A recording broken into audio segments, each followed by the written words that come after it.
Assalamualaikum warahmatullahi wabarakatuh. Waalaikumsalam warahmatullahi wabarakatuh.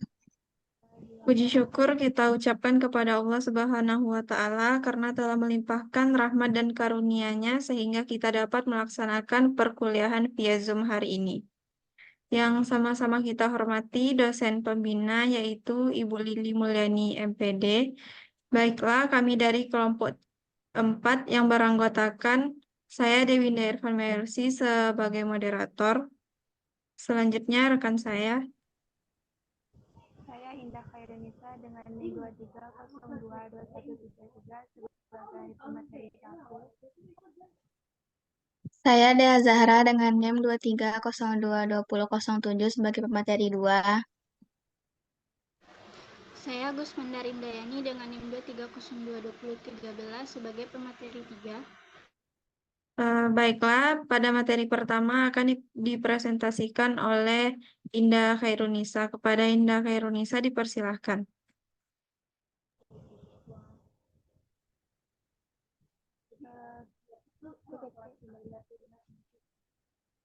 Baik, terima kasih kepada moderator. Di sini saya akan menjelaskan mengenai pengertian kurikulum merdeka, yaitu yang seperti kita lihat.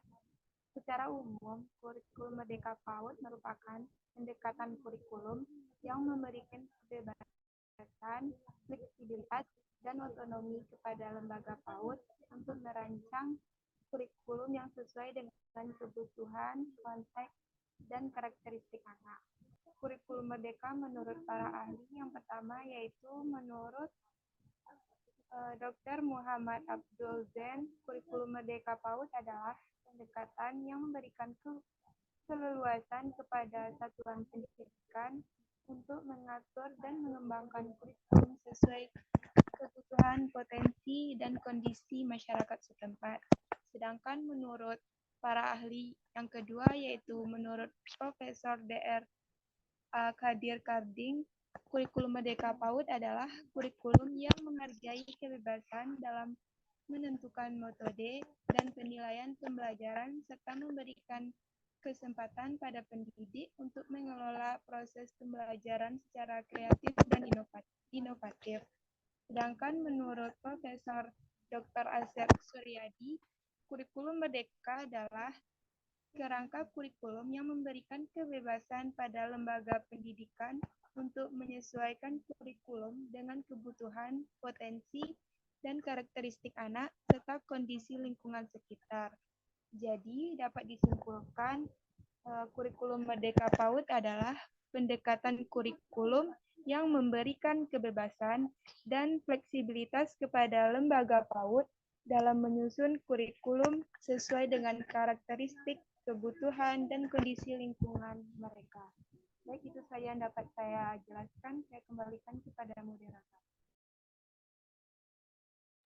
Baiklah, terima kasih kepada Indah Khairunisa. Selanjutnya materi kedua akan dipresentasikan oleh Dea Azahra. Kepada Dea dipersilahkan. Baiklah, terima kasih kepada moderator. Di sini saya akan membacakan tentang karakteristik kurikulum Merdeka PAUD. Yang pertama, fleksibilitas.